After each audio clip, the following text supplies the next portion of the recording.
واقعہ کربلا تاریخ کا دردناک واقعہ ہے۔ یہ اقتدار کی جنگ نہیں تھی، اقدار کی جنگ تھی۔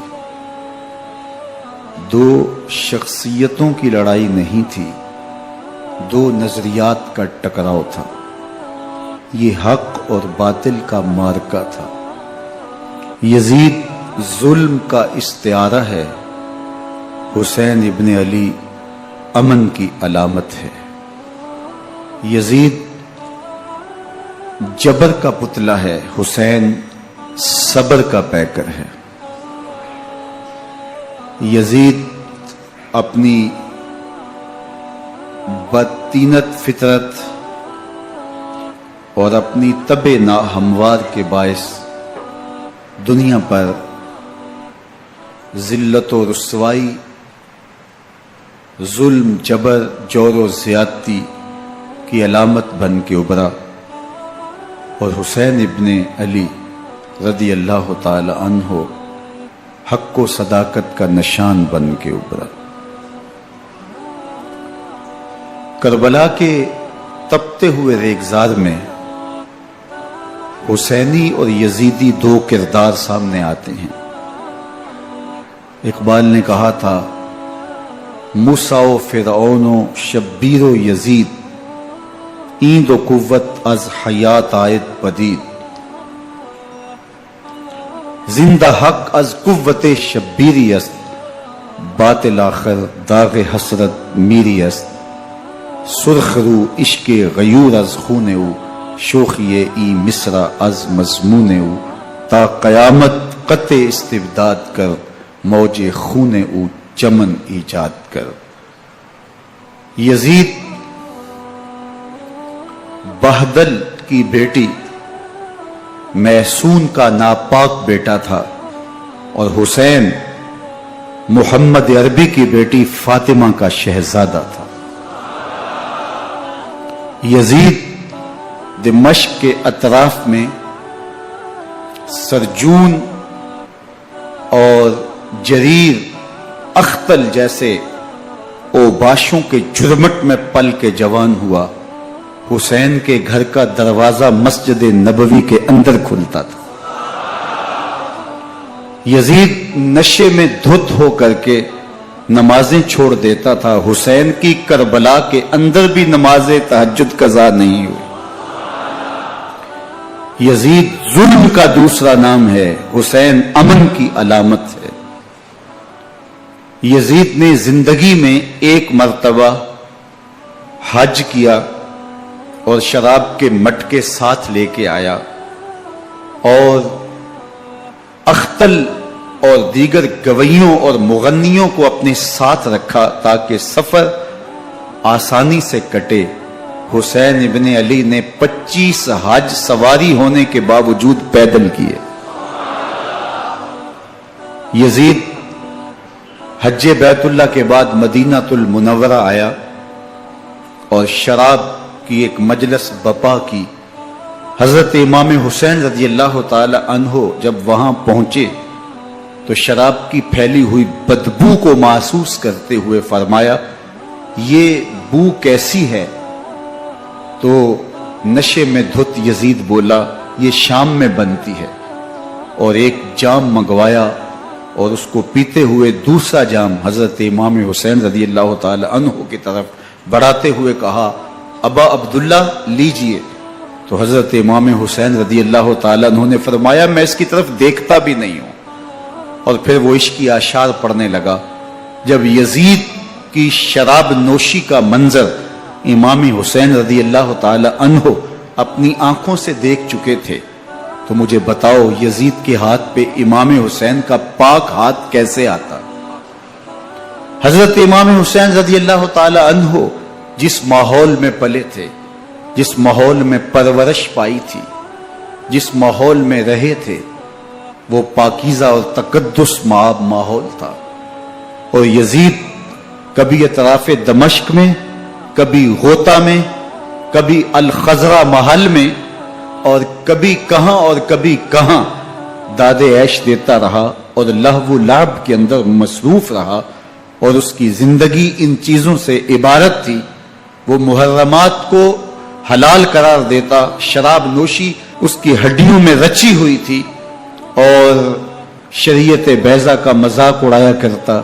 اور حسین ابن علی رضی اللہ تعالی عنہ کی دوستیاں جن لوگوں سے تھی وہ عبداللہ ابن عباس تھے، عبداللہ ابن عمر تھے، حضرت عبد الرحمن بن ابو بکر رضی اللہ تعالی عنہ تھے. یزید تو جوا کھیلتا رہا، یزید تو قمار بازی کرتا رہا، یزید تو شراب نوشی کرتا رہا، اور حسین ابن علی مسجد نبوی کے منبر میں حضور کے پہلوؤں میں بیٹھتے رہے. زمانے نے وہ منظر دیکھا کہ سرخ رنگ کے جوڑے پہنے ہوئے حسنین کریمین حجرہ فاطمہ سے نکلتے ہیں. کم عمری کی وجہ سے کبھی گرتے ہیں کبھی سنبھلتے ہیں، اور آقا کریم خطبہ ارشاد کر رہے ہیں، خطبہ چھوڑ کے حضور نے شہزادوں کو اٹھا لیا. وہ منظر بھی زمانے نے دیکھا.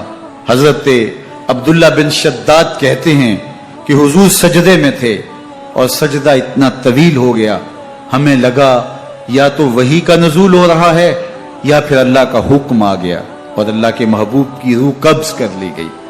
لیکن میں نے جب نظریں اٹھا کے ننکیوں سے دیکھا تو کیا منظر تھا کہ حسین ابن علی حضور کی پشت پہ بیٹھے ہوئے اور میرے آقا سجدے کو طول دے رہے ہیں. اللہ اکبر. حسین کے لیے پیغمبر کے سجدوں کو طول دیا جا رہا ہے. حسین ابن علی کبھی منبر پہ حضور کی اطراف میں بیٹھتے ہیں. وہ منظر بھی دنیا نے دیکھا کہ حضور کے مبارک کندھوں پر حسین ابن علی بیٹھے ہیں اور حضور کی زلفوں کو پکڑا ہوا ہے.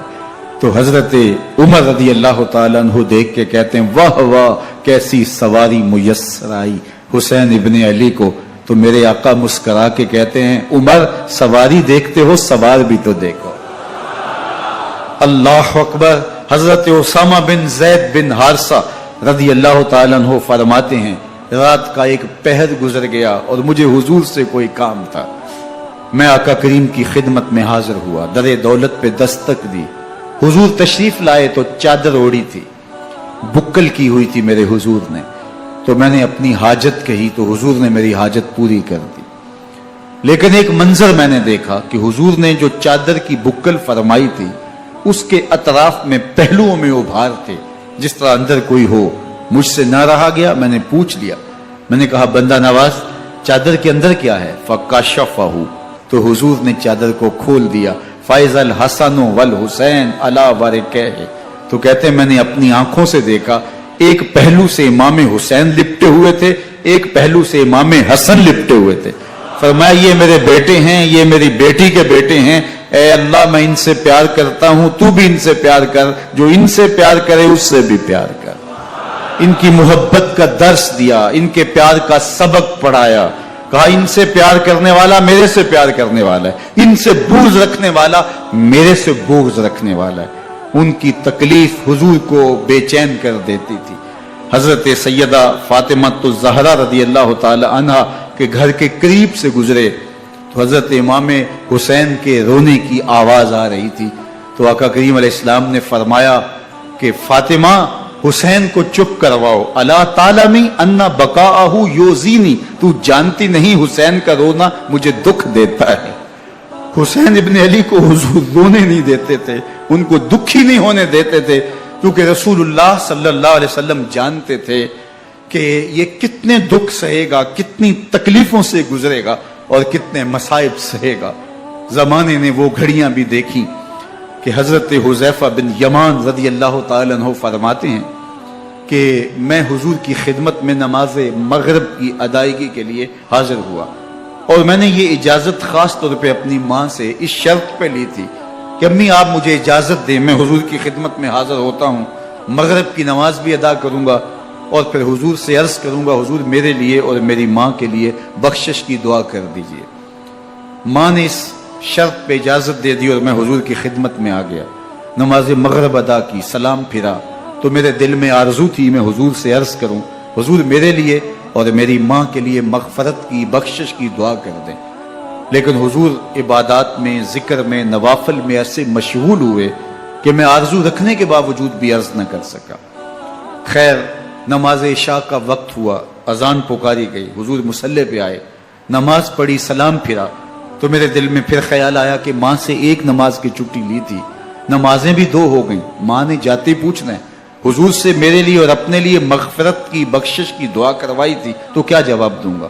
اور حضور اٹھے اور کاشانہ اقدس کی طرف چل دیے۔ اب میرے دل میں یہ خیال رہ کے آ رہا تھا کہ ماں کو کیا جواب دوں گا؟ میں تو حضور سے بخشش و مغفرت کی دعا کروا ہی نہیں سکا۔ جب حضور چل پڑے تو غیر ارادی طور پہ میں بھی حضور کے پیچھے چل پڑا۔ چلنے میں تھوڑی سی رفتار تیز ہو گئی، جس سے قدموں کی آہٹ پیدا ہوئی، تو جب آواز پیدا ہوئی تو حضور نے رخ پھیرے بغیر فرمایا من ھذا، میرے پیچھے پیچھے کون آ رہا ہے؟ پھر خود ہی کہا حذیفہ تو نہیں؟ تو میرا دل دھڑک رہا تھا، قلت نعم، میں نے کہا جی حضور میں حذیفہ ہوں۔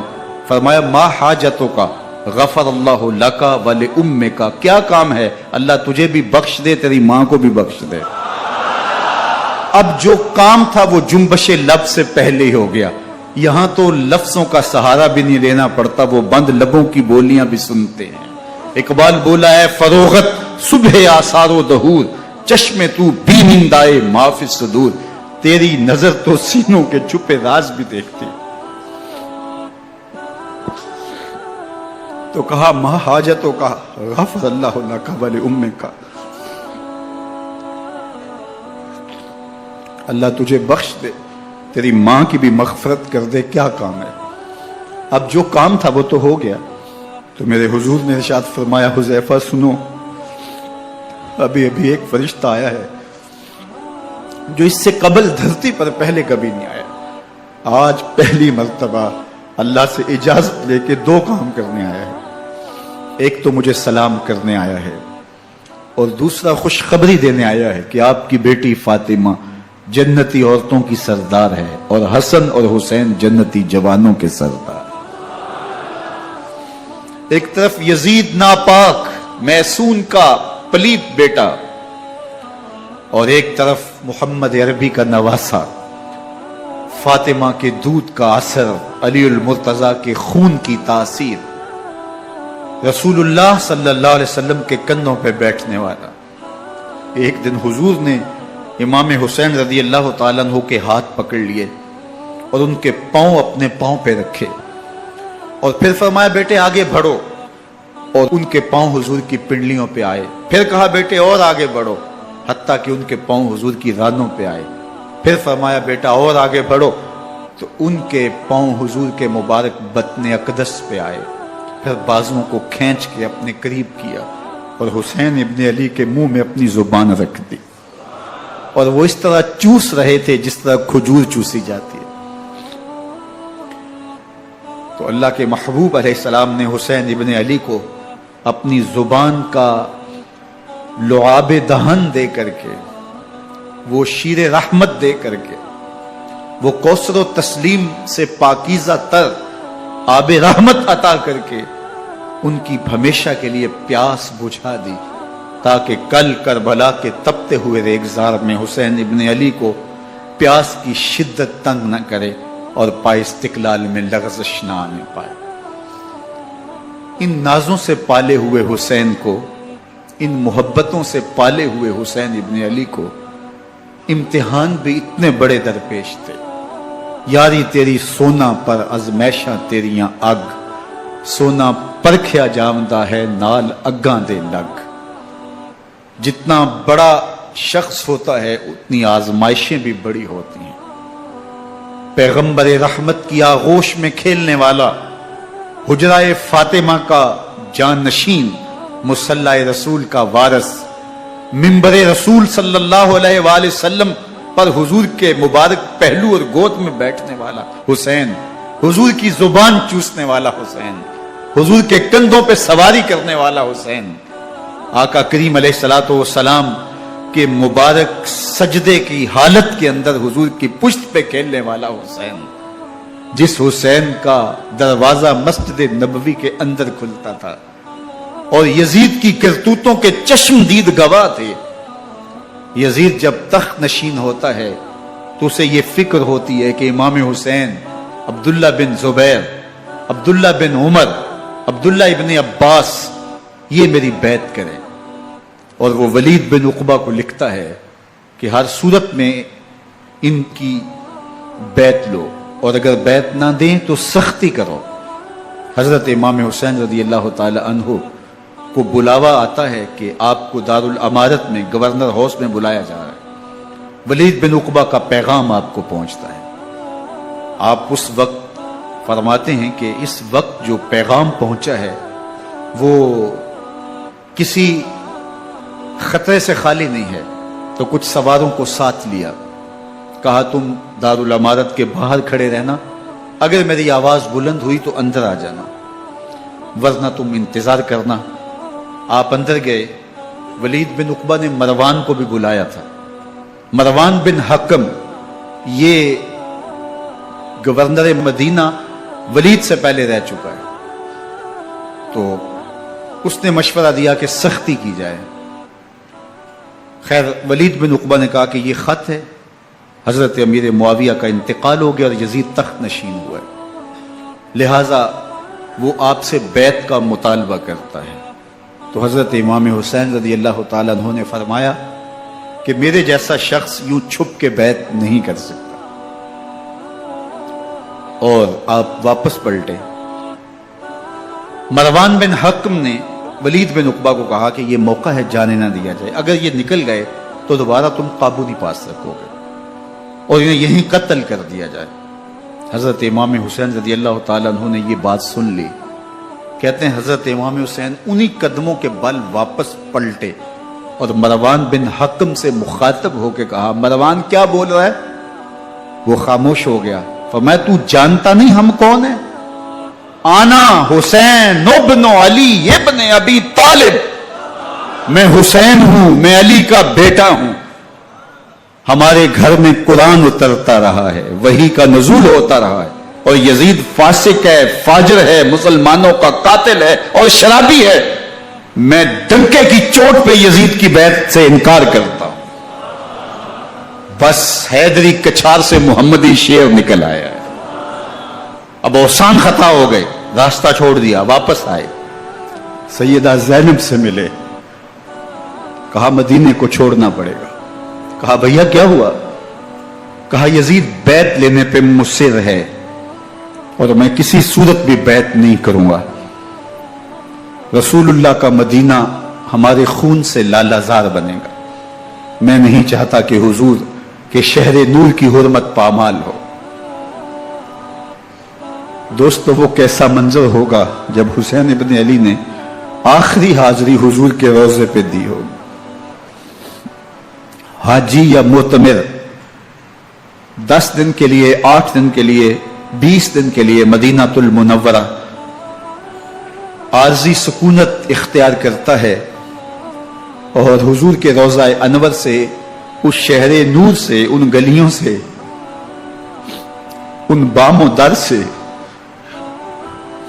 ایسا مانوس ہو جاتا ہے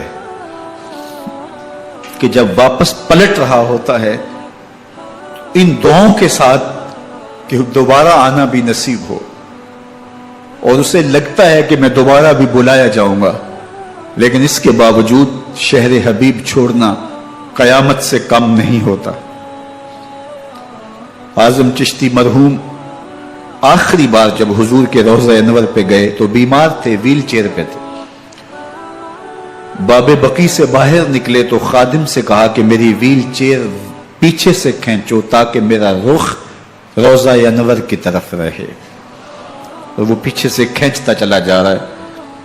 اور جب باب مکہ سے پیچھے جنت البقیع کے قریب سے گنبد خضرا نگاہوں سے اوجل ہونے لگا تو اعظم چشتی مرحوم نے کہا جان بدن سے نکلتی ہے اعظم، جان بدن سے نکلتی ہے اعظم، کوئی آسان ہے مدینے سے جدا ہونا، کوئی آسان ہے مدینے سے جدا ہونا.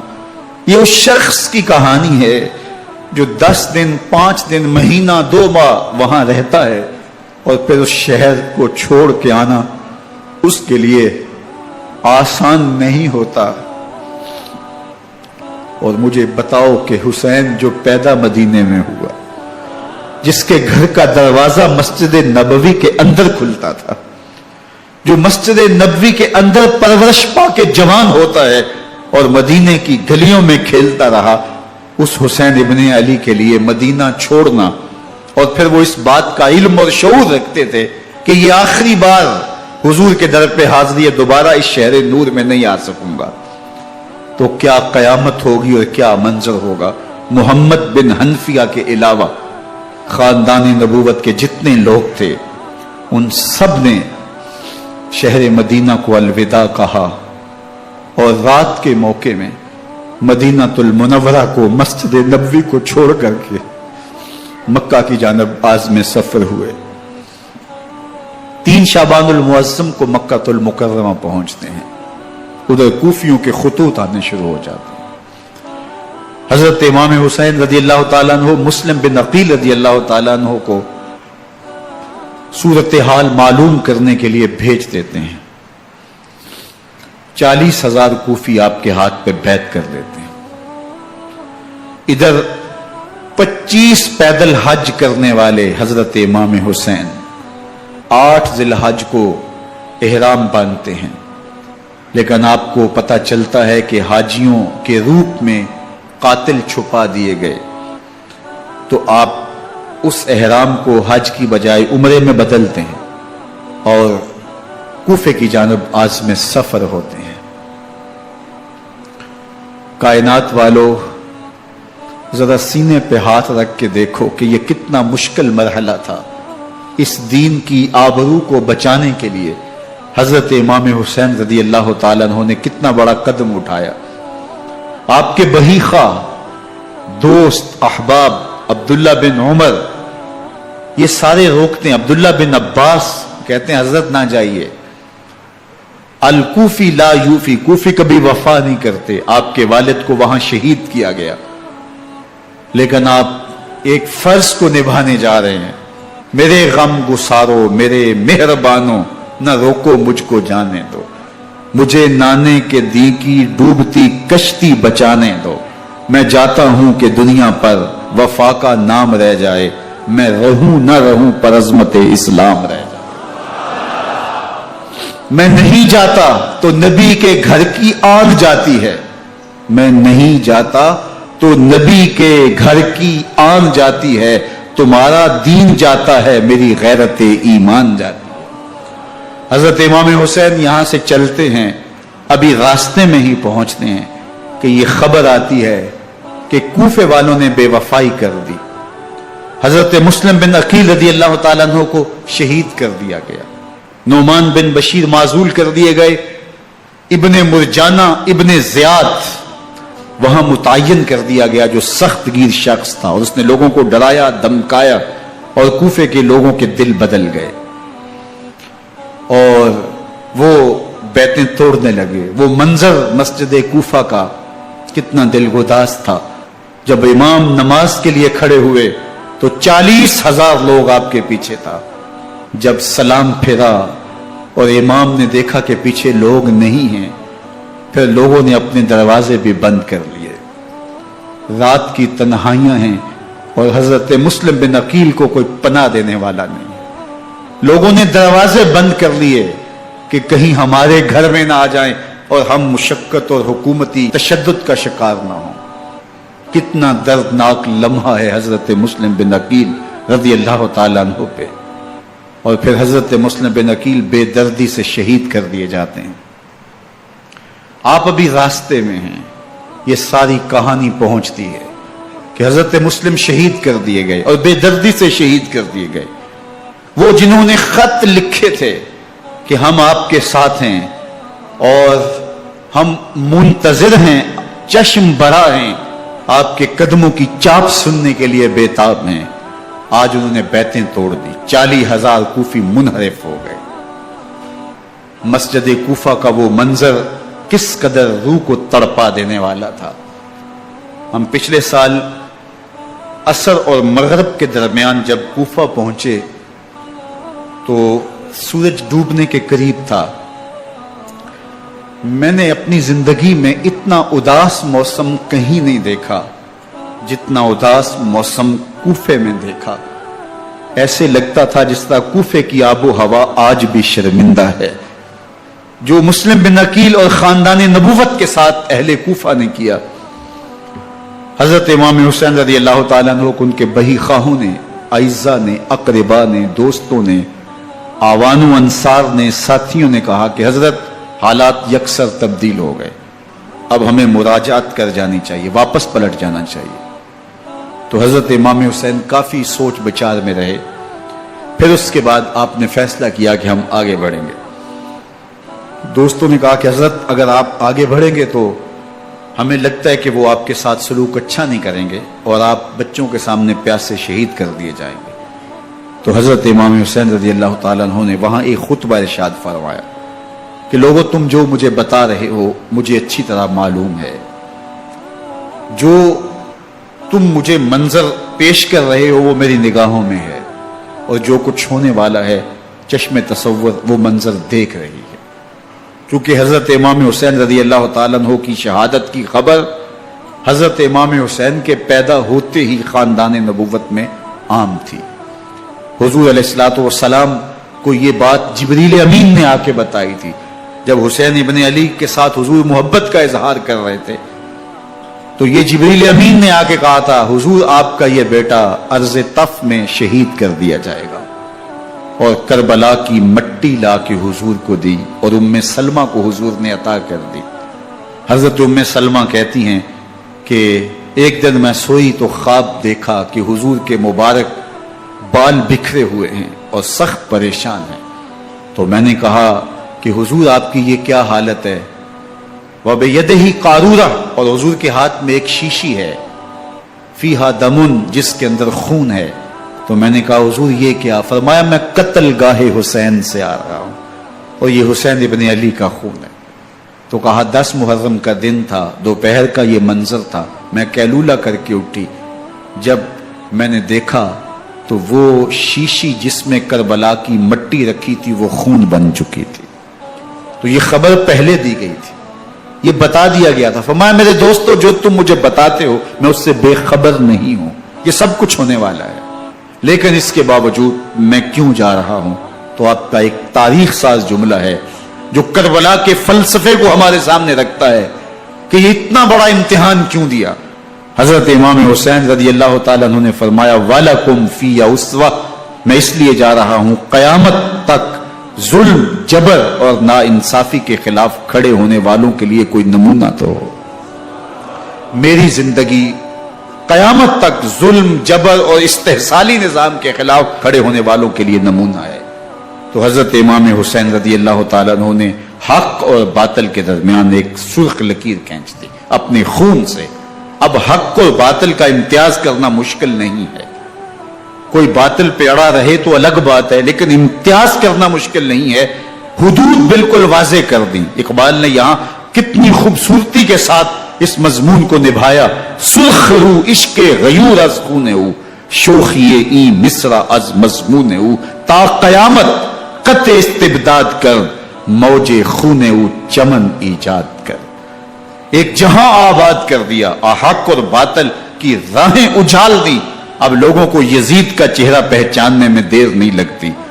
وقت کے ہر یزید کا چہرہ آسانی سے پہچانا جا سکتا ہے. یہ معرفت زمانے کو کروائی کس نے؟ حسین ابن علی نے کروائی رضی اللہ تعالی عنہ.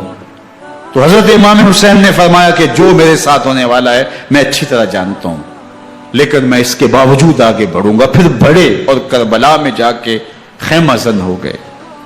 7 محرم کو پانی بند کر دیا گیا. پانی بند ہوا تو کھانا بھی میسر نہیں تھا، لیکن ذکر پانی کا ہوتا ہے اس لیے کہ کھانے کے بغیر انسان رات کی تنہائی میں حملہ آور ہونا چاہتے ہیں، لیکن آپ نے کہا کہ ہمیں اللہ کے حضور عبادت اور ذکر کے لیے وقت دیا جائے. ساری رات ذکر میں گزرتی ہے، عبادات میں گزرتی ہے. رات کے اندھیرے میں آپ چراغ بجھا دیتے ہیں. آوان و انصار کو کہتے ہیں کہ ان کی دشمنی میرے ساتھ ہے، انہیں میرا خون چاہیے. اگر تم رات کی تاریکی میں نکل جاؤ تو میں تم سے کوئی مواخذہ نہیں کروں گا، اور یہ بھی تمہارا پیچھا نہیں کریں گے، اس لیے کہ ان کا مطلوب تم نہیں ہو، ان کا مطلوب میں ہوں. جب چراغ جلایا تو کوئی بھی نہیں گیا۔ مسلم بن اوسجہ کھڑے ہو کے کہتے ہیں حضرت اگر ہمارے بدن کو 70 بار کاٹا جائے اور جلایا جائے اور ہواؤں میں اڑا دیا جائے پھر بھی آپ کا ساتھ نہیں چھوڑیں گے۔ 70 سال کے بوڑھے ہیں حبیب بن مظاہر، کہتے ہیں حضرت آپ کو چھوڑ کے جائیں کہاں، آپ کو چھوڑ کے جائیں کہاں؟ کوئی ساتھ چھوڑنے کے لیے تیار نہیں ہے۔ پیاس ہے، سخت گرمی ہے، کربلا کا ماحول ہے، 72 افراد اور خاندان کی خواتین میدان کربلا میں خیمہ زن ہیں۔ دوسری طرف لشکر اعداء اشقیا 22,000 کی تعداد میں مقابلے میں، ایک روایت 30,000 کی ہے۔ ان صرف 72 پیاسے لوگوں کے لیے اتنے لوگوں کو جمع کرنے کا مقصد خوف زدہ کرنا تھا۔ شرط ہے کہ یزید کی بیعت کر لیں، محاصرے توڑ دیں گے، پانی دستیاب ہوگا، اعزاز و اکرام سے نوازا جائے گا، خزانوں کے منہ کھول دیے جائیں گے۔ لیکن حسین ابن علی کہتے تھے سب کچھ لٹ جائے گا، باطل کے ہاتھ پہ ہاتھ نہیں رکھوں گا۔ اللہ اکبر۔ اب صبح طلوع ہوتی ہے، عاشور کا دن چڑھتا ہے، سورج اپنی پوری تمازت کے ساتھ گرمی برسا رہا ہے۔ آج خاندان نبوت کا امتحان زمانے نے دیکھنا ہے۔ رسول اللہ کا لعاب چوسنے والا اس کے صبر کا آج امتحان ہے۔ حضور کے کندھوں پہ کھیلنے والے حسین کا آج امتحان ہے۔ اللہ اکبر۔ حسین ابن علی تمام حجت کرتے ہیں میں نے تمہارا کچھ نہیں بگاڑا، میں نے کسی کا خون نہیں کیا، میں نے کوئی زیادتی نہیں کی، تم کیوں میرے قتل کے در پہ ہو؟ تم جانتے نہیں میں کون ہوں؟ میں تمہارے نبی کا نواسا ہوں، رسول اللہ صلی اللہ علیہ وآلہ وسلم کے کندھوں پہ کھیلتا رہا ہوں، حضور کا لعاب چوستا رہا ہوں، اور میں بوسہ گاہے رسول صلی اللہ علیہ وآلہ وسلم ہوں۔ لیکن ان اشقیاء کے دل پر کوئی چیز اثر انداز نہیں ہوتی۔ ایک ہور ہے، اللہ اس کے دل میں نرمی ڈالتا ہے۔ پہلے تو امام حسین کو گھیر کے لے کر کے آتا ہے، لیکن بعد میں وہ قافلہ یزید سے قافلہ حسین کی طرف آ جاتا ہے۔ امام حسین فرماتے تو دنیا میں بھی ہور ہے، آخرت میں بھی ہور ہے، آزادی مل جاتی ہے۔ باقی 22,000 کا لشکر جرار امام حسین کے قتل کے در پہ ہے۔ پھر تاریخ نے خاندان نبوت کا وہ انوکھا امتحان دیکھا۔ حضرت امام حسین کے بچے بالخصوص خواتین پیاس کی شدت میں حلق خشک ہیں۔ حضرت سکینہ تڑپ کے اپنے باپ سے کہتی ہیں کہ مجھے 6 ماہ کے علی اصغر کی پیاس نہیں دیکھی جا رہی۔ بچے کو ہاتھوں پہ اٹھاتے ہیں اور نہر فرات کے کنارے پہنچ کے فرماتے ہیں اشقیاء سے مخاطب ہو کے تمہارا معاملہ میرے ساتھ ہے، اس 6 ماہ کے بچے نے تمہارا کچھ نہیں بگاڑا، اور چلو بھر کے اس کا حلق سیراب کرنا چاہتے ہیں۔ ایک دوشاخہ تیر آتا ہے جو حضرت علی اصغر کے گلے کو چیر دیتا ہے۔ راوی لکھتے ہیں کہ وہ عام تیر نہیں تھا، جانوروں کو شکار کرنے کے لیے جو بڑے تیر ہوتے ہیں وہ دوشاخہ تیر تھا۔ وہ گردن کو کاٹ دیتا ہے، خون بہنے لگتا ہے، گردن لٹک جاتی ہے۔ حضرت امام حسین وہ بہتا ہوا خون اپنے چلو میں لیتے ہیں اور آسمان کی طرف اچھال کے کہتے ہیں مالک حسین کی یہ قربانی بھی قبول۔ یہ تماشا لبے بام نہیں ہے۔ بچہ بیمار ہو، ڈاکٹر جواب دے دیں، ماں باپ کے ہاتھ پھول جاتے ہیں۔ زندگی کی سانسیں ابھی چل رہی ہوتی ہیں، لیکن ڈاکٹر کہے کہ یہ میرے بس کا روگ نہیں ہے، کہیں اور لے جاؤ، تو زندگی کا لف و نشر غیر مرتب ہو جاتا ہے۔ میں سلام پیش نہ کروں حسین ابن علی کو، 6 ماہ کا علی اصغر ہاتھوں میں دم توڑتا ہے، گردن لٹک جاتی ہے، خون بہ رہا ہے۔ اب خیموں کی طرف بڑھ رہے ہیں، لیکن زبان پہ شکایت نہیں ہے، کہتے ہیں مالک حسین کی یہ قربانی قبول کر لے۔ اب خیموں کی طرف آنا، شہر بانو، ام رباب، سیدہ زینب، حضرت سکینہ سلام اللہ علیہا کا سامنا کوئی آسان کام نہیں تھا، لیکن حسین ابن علی آتے ہیں، شہزادے کو یہاں خیموں کے قریب رکھ کے کہتے ہیں کہ یہ حوض کوثر سے سیراب ہو گیا ہے۔ اللہ اکبر۔ کوہرام مچ جاتا ہے خیموں کے اندر، کیا منظر ہوگا، اور ان کو کن الفاظ کے پیرائے میں ڈھال کر کے ان کیفیات کو بیان کیا جا سکتا ہے جو اہل بیت کے خیموں کے اندر علی اصغر کی شہادت کے بعد کا منظر رقم ہو رہا ہوگا۔ اللہ اکبر، ادھر اشکیا آوازیں دے رہے ہیں، مبارزت کے لیے پکار رہے ہیں۔ زمانے نے پھر وہ منظر بھی دیکھا کہ جوان بیٹے کو 18 سال کی کمائی حضرت امام حسین میدان عمل میں بھیج رہے ہیں۔ وہ علی اکبر جو حسین کا نور نظر ہے، آنکھوں کا قرار ہے، دل کی تسکین ہے۔ اور پھر حضرت علی اکبر جب گھوڑے کی زین سے فرش زمین پہ گرتے ہیں تو باپ کو آواز دیتے ہیں، اور حضرت امام حسین جو ہے وہ آگے جا کے بیٹے کی لاش اٹھاتے ہیں۔ اللہ اکبر، 18 سال کے بیٹے کی لاش کو کندھوں پہ اٹھا کے خیموں تک لاتے ہیں اور ہاتھ پھیلا کے کہتے ہیں مالک حسین کی یہ قربانی بھی قبول فرما۔ کبھی قاسم بن حسن کی لاش اٹھا کے لاتے ہیں، کبھی اون و محمد کی لاشیں اٹھا کے لاتے ہیں، بتیجوں کی، بھانجوں کی، بھائی عباس کے کٹے ہوئے بازو اور زخموں سے چھدا ہوا لاشا۔ کیا کیا قیامتیں تھیں جو اس کربلا کے ایک میدان کے اندر نہیں توڑی گئیں۔ حضرت امام حسین پر دکھ پہ دکھ، تکلیفوں پہ تکلیفیں۔ اب 71 لاشیں اٹھا کے خیموں تک پہنچا چکے، اور ادھر مبارزت کی دعوت دی جا رہی، آؤ میدان عمل میں آؤ، اب دیر کیوں کر رہے ہو۔ رسول اللہ کا حرم، رسول اللہ کی شہزادیاں جو نازوں میں پلی تھی، وہ کلیاں جو شبنم کا بوجھ بھی گوارا نہیں کر سکتی تھی، آج مصیبتوں کے پہاڑ ٹوٹ گئے۔ حضرت امام حسین کبھی شہربانوں کو، کبھی ام رباب کو دلاسا دیتے ہیں، کبھی حضرت زینب کو کہتے ہیں۔ حضرت زینب کربلا کے اس میدان کے اندر بڑے حوصلے کے ساتھ اپنے بھائی کے ساتھ کھڑی رہی، اپنے 2 بیٹے راہ خدا میں پیش کیے، ان کی لاشیں وصول کی، لیکن زینب جس جرأت کے ساتھ، جس پامردی کے ساتھ اس سارے منظر کو حوصلے کے ساتھ سہتی رہی، وہ یقیناً حوصلہ سیدہ زینب سلام اللہ علیہا کا ہی ہے۔ لیکن یہ وہ منظر تھا کہ زینب کا دل بھی ڈول گیا جب حسین ابن علی گھوڑے پہ بیٹھنے لگے، اور ان کو گھوڑے میں بٹھانے والا کوئی نہیں تھا، اور جو بھی سوار جاتا پھر واپس اس کی لاش ہی آتی اور حسین ابن علی لے کے آتے۔ آج حسین ابن علی جا رہے ہیں، زندگی کا سارا سرمایہ لٹ رہا ہے، حضرت زینب سلام اللہ علیہا سنبھل نہیں رہی۔ حضرت امام رضی اللہ تعالیٰ عنہ اٹھے اور آپ نے حضرت زینب کو صبر کی تلقین کی اور کہا کہ صبر ہی بہترین ذریعہ ہے اور اللہ کی قربت کا ایک بہترین سبب ہے، اور ان کو صبر کی تلقین کرتے ہوئے فرمایا کہ میرے بعد تم نے اس ذمہ داری کو سنبھالنا ہے، اور ان مخدرات اسلام کی، ان شہزادیوں کے پردے کی تم نے حفاظت کرنی ہے۔ اور پھر گھوڑے کی زین کس کے امام حسین لشکر اشکیا کی طرف بڑھتے ہیں۔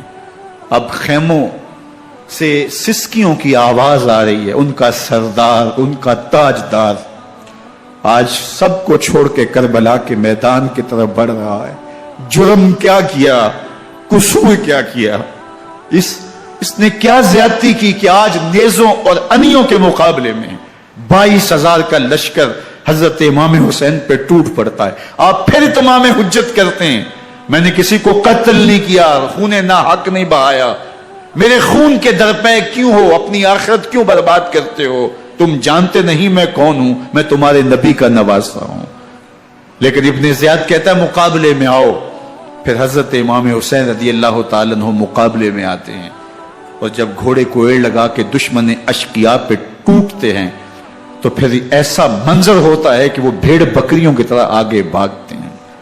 71 زخم کلیجے پہ لیے شجاعت کا یہ پیکر جب میدان میں آتا ہے، آواز آتی، یہ کون ذی وقار ہے، بلا کا شاہ سوار ہے، لباس ہے پھٹا ہوا، غبار سے اٹا ہوا، تمام جسم نازنی چدا ہوا، کٹا ہوا، یہ نبی کا نور عین ہے، یہ بال یقین یہ حسین ابن علی رضی اللہ تعالیٰ عنہ۔ پھر چاند بادلوں میں گھر جاتا ہے، شامی ہنڈے تیر برساتے ہیں، تلواروں سے آپ کے بدن پر ضربیں لگاتے ہیں اور نیزوں سے آپ کے بدن کو پرو دیتے ہیں۔ جب آپ کا پیراہن بعد میں اتارا گیا تو آپ کے پیراہن میں 122 سوراخ تیروں کے تھے، 33 زخم تلواروں کے اور 34 گھاؤ نیزوں کے تھے۔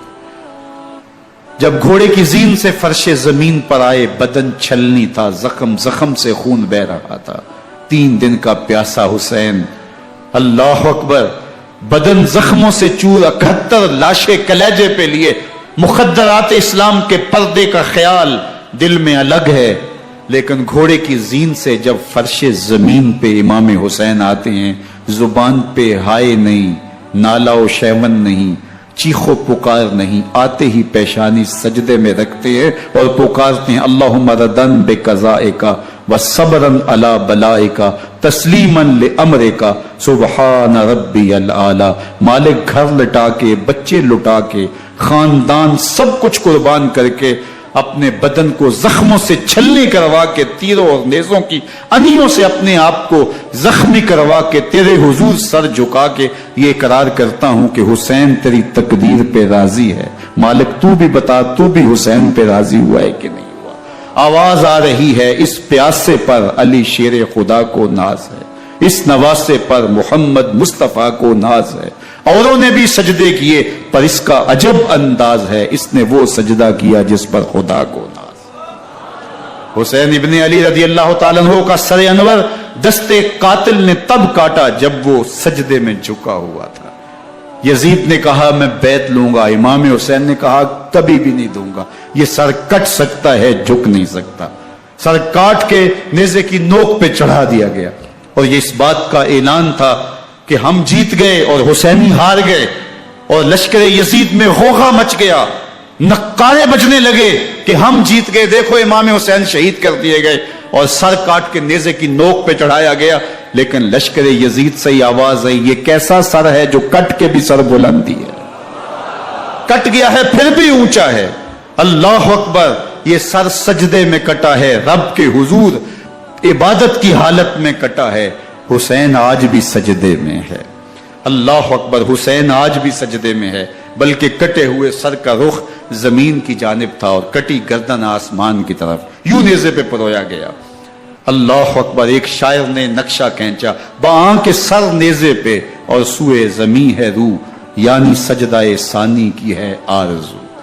رکعت کے 2 سجدے ہوتے ہیں، ابھی ایک سجدہ ہوا تھا کہ دستے قاتل نے سر کاٹ دیا، کہا حسین کی پیشانی میں دوسرے سجدے کی تمنا مچل رہی ہے۔ یہ تھا حسین ابن علی کا سجدہ، ساری زندگی رب کے حضور سجدہ قضا نہیں ہونے دیا۔ آج پانی نہیں ہے، اللہ اکبر، آج تیمم کر لیتے ہیں، آج اپنے خون کو اوڑ کر کے حسین نے اپنی پیشانی اپنے مالک کے حضور جھکا کر کے عظیمت کی وہ انوکھی داستان رقم کر دی کہ صدیاں گزرنے کے باوجود بھی ان کی یادوں کے چراغ روشن ہیں۔ جب حضرت امام حسین اور دوسرے آیان و انصار کو شہید کر دیا گیا تو ان کے سر نیزوں کی نوک پہ چڑھا دیے گئے۔ حضرت امام حسین کا کٹا ہوا سر اور باقی 71 افراد کے کٹے ہوئے سر نیزوں کی نوک پہ، اور 10 سواروں کو ابن سعد نے کہا کہ ان کو رون دو، اور گھوڑوں کی ٹاپوں تلے حضرت امام حسین رضی اللہ تعالیٰ عنہ اور ان کے آوان و انصار کو جو ہے وہ روندا گیا، حتیٰ کہ ان کی استخوان مبارک، ان کی ہڈیاں بھی چور چور ہو گئیں۔ روننے سے قبل ان کا لباس اتار لیا، ان کے کپڑے اتار لیے گئے۔ اللہ اکبر، کیسی دردناک گھڑیاں تھیں۔ یزید کا صرف یہی بد کرداری کا مرحلہ نہیں تھا، اس کربلا کے صحرا کے اندر یزید نے جس طرح امام حسین رضی اللہ تعالیٰ عنہ کو شہید کیا اور حضرت امام حسین کے خاندان کو شہید کیا، جب مدینہ المنورہ پر یزید نے مسلم بن عقبہ کو مقرر کیا، جس کو بزرگوں نے مصرب بن عقبہ کہا ہے، تو اس کو کہا 3 دن تک مدینے کا حرم تمہارے لیے حلال ہوگا، جو چاہو تم کرنا، اور شامی فوجوں کو اجازت ہوگی۔ تو وہاں بھی انہوں نے 10,000 تابعین اور 700 صحابہ کو شہید کیا۔ حضرت ابو سعید خدری رضی اللہ تعالیٰ عنہ گھر سے باہر نکلے، کافی بوڑھے ہو چکے تھے، تو انہوں نے حضرت ابو سعید خدری کو پکڑ لیا، کہا تم کون ہو؟ کہا مجھے ابو سعید خدری کہتے ہیں۔ تو کہا ہاں تمہارا نام سنا ہے، اور داڑھی سے پکڑ کے کھینچا اور کہا کہ ہے تمہارے پاس جو ہمیں دو؟ تو کہا کہ میرے پاس تو کچھ بھی نہیں، میں تو فقیر آدمی ہوں۔ تو ان کے گھر ان کو لے گئے، تو 2 کبوتر رکھے تھے حضرت ابو سعید خدری نے، تو وہ کبوتر لوٹ کے لے گئے۔ اللہ اکبر، حضرت ابن سنان رضی اللہ تعالیٰ عنہ کو، جو حضور کے علم بردار تھے فتح مکہ کے دن، ان کو ستو پہلے پلائے اور پھر ان کی گردن کاٹی گئی اور کہا یہ ہے وہ ستو جو تم زندگی میں آخری بار پیو گے۔ ایک گھر میں داخل ہوئی شامی فوج، تو ایک خاتون کے ابھی ابھی بچہ پیدا ہوا تھا، اور قابلہ نے، دائیا نے وہ بچہ ماں کی چھاتی پہ لٹایا اور وہ ماں کا پہلا دودھ پی رہا تھا۔ تو یہ جا کے کہنے لگے نکالو تمہارے پاس جو کچھ ہے۔ تو اس خاتون نے کہا تم جانتے ہو یہ بچہ کون ہے؟ تو انہوں نے کہا ہم نہیں جانتے۔ کہا یہ حضرت ابن ابی کبشہ انماری رضی اللہ تعالیٰ عنہ کا بچہ ہے، اور یہ وہ صحابی ہیں کہ جو بیت الشجرہ کے موقع پہ حضور کے ہاتھ پہ بیعت کرتے ہیں۔ انہوں نے اس چیز کا لحاظ نہ کیا کہ جو کچھ ہے وہ ہمیں دو ورنہ تیرے بچے کے نہیں چھوڑیں گے۔ تو ماں بچے سے مخاطب ہو کے کہتی ہے، ابھی بچہ پیدا ہوا ہے اور ماں سے پہلا دودھ پی رہے، کہ بیٹے اگر میرے پاس کچھ ہوتا، وہ قیمتی سے قیمتی چیز بھی ہوتی تیری جان کے لیے قربان کرتی، لیکن اس وقت میرے پاس کچھ ہے نہیں۔ تو ایک شکی آگے بڑھا اور بچے کو ایک ٹانگ سے پکڑ کے کھینچ کے دیوار کے ساتھ پٹک کے مارا، جس سے دماغ کا بھیجا نکل گیا۔ کیا کیا زیادتیاں نہیں کی۔ 700 صحابہ حرہ کے واقعہ میں شہید کیے یزید نے، اور 10,000 تابعین شہید کیے۔ مسجد نبوی میں منبر رسول کے ساتھ گھوڑے باندھے، اور وہ منبر رسول اور مصلی رسول کے قریب لید کرتے رہے۔ حضرت سید عبد المسیب فرماتے ہیں میں نابینا تھا اور حضور کے روضہ انور کے پاس بیٹھا تھا، اور یزید کے سپاہی آتے، جو بھی مسجد میں نظر آتا پکڑ کے لے جاتے، مجھے نابینا سمجھ کے چھوڑ دیتے، لیکن میں پریشان تھا کہ ظہر کا وقت ہوگا، عصر کا وقت ہوگا، مغرب عشاء کا وقت ہوگا، نہ اذان نہ اقامت نہ جماعت، تو کیسے مجھے پتہ چلے گا کہ نماز کا وقت ہو گیا، اور کیسی میری نمازوں کا کیا بنے گا؟ میں اس فکر میں بیٹھا تھا۔ لم ازل اسمع الاذان والاقامت من قبل رسول اللہ صلی اللہ علیہ وآلہ وسلم۔ فرماتے ہیں جب بھی پھر نماز کا وقت آیا، گنبد خضرا سے اذان کی بھی آواز آئی، اقامت کی بھی آواز آئی۔ 3 دن تک مسجد نبوی کے اندر گھوڑے بندے رہے اور مدینہ کی حرمت پامال کی۔ مدینہ کے گھروں کے اندر یہ بدکماش داخل ہوئے، اور جو بدکاریاں انہوں نے کی کلیجہ منہ کو آتا ہے۔ 1002 شیزائیں ان بدکاروں کی بدکاریوں کی وجہ سے کنواری حالت کے اندر حاملہ ہوئی۔ 3 دن تک مدینے کا حرم انہوں نے پامال کیا، اور پھر مکہ المکرمہ میں کعبہ اللہ پر گولے برسائے اور کعبہ کا غلاف جل گیا۔ وہ تو یزید مر گیا، اور حضرت عبداللہ ابن زبیر رضی اللہ تعالیٰ عنہ نے اپنی خلافت کا اعلان کیا۔ یزید کے یہ کرتوت تھے، ادھر اہل مدینہ کو ستایا، ادھر اہل مکہ کو ستایا، اور رسول اللہ صلی اللہ علیہ وسلم کے خانوادے کی بے حرمتی اور توہین کی۔ نہ صرف انہیں قتل کیا گیا، ان کی لاشوں پہ گھوڑے دوڑائے۔ ابن سعد اور شمر جو ہے وہ خیموں میں داخل ہوا اور مخدرات اسلام چادریں چھیننے کی کوشش کی۔ حضرت زینب سلام اللہ علیہ نے مخاطب ہو کے کہا ہمارے چہرے کے رکھوالے چلے گئے ہیں، ظالم تو خیال نہیں کرتا ہم رسول اللہ کی بیٹیاں ہیں۔ حضرت شہربانو، حضرت زین العابدین اور حضرت زینب سلام اللہ علیہ، ان تینوں کو ایک اونٹ پہ باندھا گیا، اور باقی اونٹوں پہ باقی سادات کو، حضور کی شہزادیوں کو باندھا گیا، رسیوں میں جکڑا گیا، اور اونٹوں پہ باندھ کر کے کوفے کی جانب آگے آگے شہیدوں کے سر چل رہے ہیں، اور پیچھے یہ قافلہ چل رہا ہے۔ اور جب یہ قافلہ وہاں سے گزرا جہاں لاشیں پڑی تھی، امام زین العابدین 14 سال کے تھے اور بیمار تھے، اور ان کا حوصلہ نہ ہوا، وہاں غشی ان کے اوپر آنے لگی، اور وہ منظر ابن کثیر نے، باقی لوگوں سب نے لکھا ہے کہ پھر جب ان کی یہ حالت ہوئی تو پھر سیدہ زینب سلام اللہ علیہ، جنہوں نے ابھی تک بڑے حوصلے کے ساتھ ساری مشکلات کا مقابلہ کیا تھا، اب ان کے بندن ٹوٹ گئے اور آنکھوں سے آنسو بہنے لگے، اور سیدہ زینب تھے امام حسین رضی اللہ تعالیٰ عنہ کی لاش پہ کھڑے ہو کے، اور وہ روندی ہوئی لاش، ٹوٹی ہوئی ہڈیاں، اور وہ بہتا بدن، کٹا ہوا سر نیزے کی نوک پہ، اور لاش یہ پڑی ہے۔ تو حضرت سیدہ زینب نے مدینے کی طرف منہ کر کے جو ہے وہ حضور سے فریاد کی، یا محمد آہو، یا محمد آہو، ھذا حسین بالآراء مزمل بالدماء، یا محمد آہو بناتوں کا سبایا۔ رسول اللہ اے پیارے آقا یا جدہ ہو، اے ہمارے نانا محترم، یہ دیکھیے آپ کا حسین پڑا ہوا ہے، بدن سے کپڑے اتار لیے گئے، خاک ہوائیں اڑا رہی ہیں اور اس کے اوپر چادر جو ہے وہ مٹی کی پڑ گئی ہے۔ حضور آپ کی اولاد کاٹ دی گئی اور پھر کہا بناتوں کا سبایا۔ حضور دیکھیے آپ کی بیٹیوں کے ہاتھ باندھ دیے گئے ہیں، اونٹوں پہ کس دیا گیا ہے، سر شہیدہ آگے آگے چل رہے ہیں اور حضرت سیدنا امام حسین کا آگے آگے سر ہے۔ راستے کے اندر ایک جگہ آئی، رات گزری اور ان کو اتارا گیا۔ رات کا موقع تھا، ایک خاتون آئی اور اس نے کوئی کھانا پیش کیا ان کو اور کہا کہ میں کسی زمانے میں حضرت سیدہ فاطمہ تو زہرا کی نوکری کیا کرتی تھی، ان کی لونڈی تھی، ان کی کنیز تھی، اور آج مجھے پتا چلا کہ آپ لوگ گزر رہے ہیں تو میں نے کہا کہ میں اپنی مخدومہ کے خاندان کی خدمت کروں۔ اور پھر اس نے کہا کہ اس وقت سیدہ کی گود میں ایک 6-7 ماہ کی بچی تھی جس کو زینب کہا کرتے تھے، تو سیدہ زینب نے کہا کہ اماں اگر پہچانتی ہو تو وہ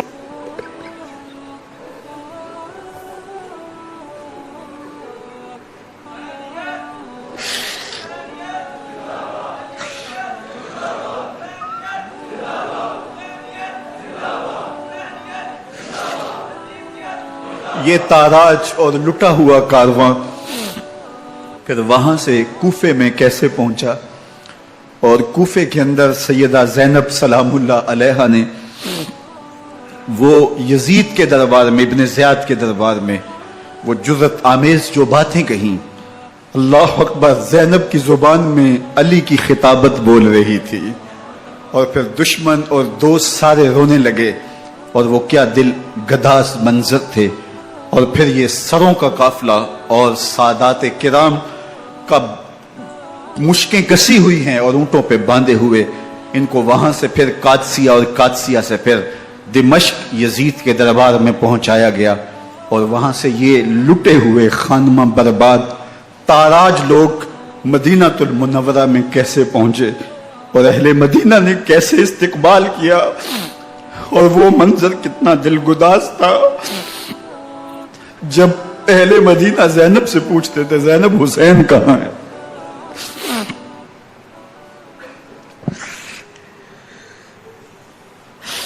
بے مروت بے وفا تیرا بھی کیا افسانہ ہے، جس نے اپنی ہی شمع کو گل کیا تو وہ پروانہ ہے۔ اپنے پیغمبر کے شہزادوں کو اور اپنے پیغمبر کی شہزادیوں کو جو دکھ اس امت نے دیے، یہ کائنات کی ایک انوکھی داستان ہے۔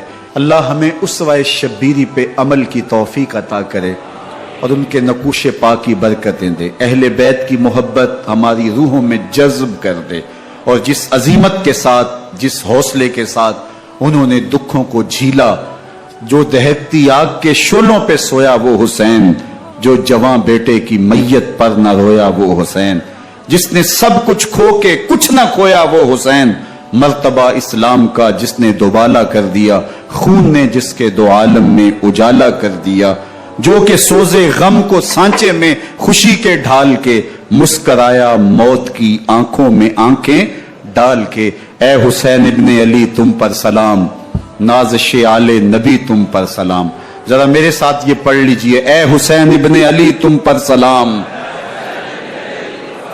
نازش آل نبی تم پر سلام، تم پہ لاکھوں رحمتیں لاکھوں سلام، اے شہیدان محبت کے امام، لالا گو لالا بدن لالا کفن، اے چمن اندر چمن، زندگی ہی زندگی تیری حیات، اے حیات اندر حیات، افتخار ملت بیضا ہے تو، رب کعبہ کی قسم یکتا ہے تو، فخر کا دل میں دریچہ باز کرنا چاہیے، جن کا تو آقا ہے ان کو ناز کرنا چاہیے۔